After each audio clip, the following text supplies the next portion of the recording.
یہ خطبہ نمبر ہے 125، خوارج کے عقائد سے متعلق جو خارجیوں سے مولا علی نے خطبہ ارشاد فرمایا۔ خوارج کا یہ عقیدہ تھا کہ گناہ کبیرہ کا مرتکب کافر ہے، ٹھیک ہے جی، وہ آج تک ان کا عقیدہ چل رہا ہے۔ اب یہ بڑا خطرناک رزلٹ نکلتا ہے، اور یہ چونکہ انیشلی تو حضرت علی کے فوجی تھے، ان سے الگ ہوئے، اور ان کا اختلاف یہ تھا، اختلاف تو درست تھا اور وہ مولا علی کی محبت میں تھا، لیکن اس میں غلوف کر دیا انہوں نے۔ یہ کہتے تھے کہ چونکہ اہل جمل اور اہل صفین انہوں نے خلیفہ وقت کے خلاف بغاوت کی ہے،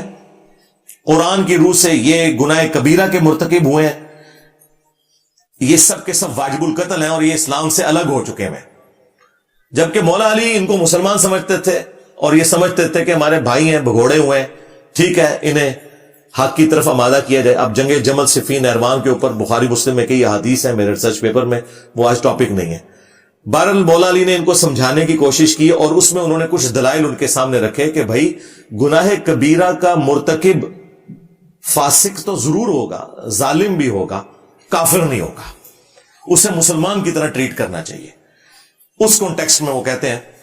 اگر تم اس خیال سے باز آنے والے نہیں ہو کہ میں نے غلطی کی اور گمراہ ہو گیا ہوں تو میری گمراہی کی وجہ سے امت محمدیہ صلی اللہ علیہ وسلم کے عام افراد کو کیوں گمراہ سمجھتے ہو اور میری غلطی کی پاداش انہیں کیوں دیتے ہو اور میرے گناہوں کے سبب سے انہیں کیوں کافر کہتے ہو۔ یہ عاجزی دیکھیں سرکار،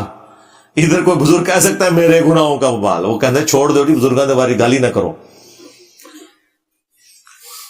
تلواریں کندھوں پر اٹھائے ہر موقع بے موقع جگہ پر وار کیے جا رہے ہو اور بے خطاؤں کو خطاکاروں کے ساتھ ملائے دیتے ہو، حالانکہ تم جانتے ہو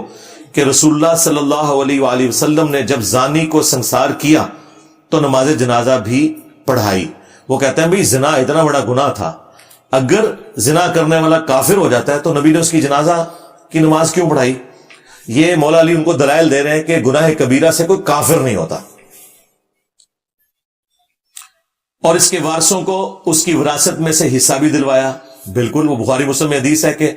کافر کا وارث مسلمان نہیں ہو سکتا، نہ مسلمان کا وارث کافر ہو سکتا ہے۔ تو اگر گناہ کبیرہ کا مرتکب کافر ہوتا تو نبی الاسلام وراثت یوں تقسیم کرواتے، اور قاتل سے قصاص لیا تو اس کی میراث اس کے گھر والوں کو دلوائی۔ اس طریقے یعنی قاتل کو اگر قتل کیا گیا ہے تو اس کی میراث اس کے گھر، یعنی وہ قتل کرنے والا بھی کافر نہیں ہوتا بلکہ فاسق ہے، گناہ کبیرہ کا مرتکب ہے۔ چور کے ہاتھ کاٹے اور زنا غیر محسنہ کے مرتکب کو تازیانے لگوائے تو اس کے ساتھ انہیں مال غنیمت میں سے بھی حصہ دیا، اور انہوں نے مسلمان ہونے کی حیثیت سے مسلمان عورتوں سے نکاح بھی کیے۔ اس طرح رسول خدا صلی اللہ علیہ وآلہ وسلم نے ان کے گناہوں کی سزا ان کو دی، اور جو ان کے بارے میں اللہ کا حق حد شرعی تھا اسے جاری کیا، مگر انہیں اسلام کے حق سے محروم نہیں کیا اور نہ اہل اسلام سے ان کے نام خارج کیے۔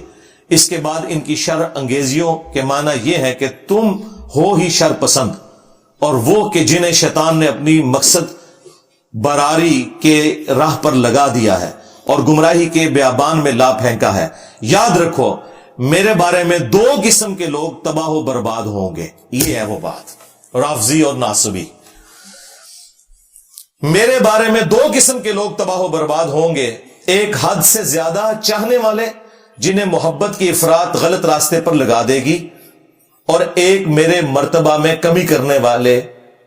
دشمنی رکھنے والے کہ جنہیں یہ اناد حق سے بے راہ کر دے گا۔ جو حضرت علی رضی اللہ تعالیٰ عنہ کی دشمنی میں گمراہ ہوئے ہم انہیں ناصبی کہتے ہیں، اور جو ان کی محبت میں غلو کر کے گمراہ ہوئے ہم انہیں رافضی کہتے ہیں۔ تو وہ کہتے ہیں کہ یہ دونوں ہی گمراہ ہوں گے، میرے متعلق درمیانی راہ اختیار کرنے والے ہی سب سے بہتر ہیں، یعنی کہ اسی تسی الحمدللہ۔ تم اسی راہ پر جمے رہو اور اسی بڑے گروہ کے ساتھ لگ جاؤ، چونکہ اللہ کا ہاتھ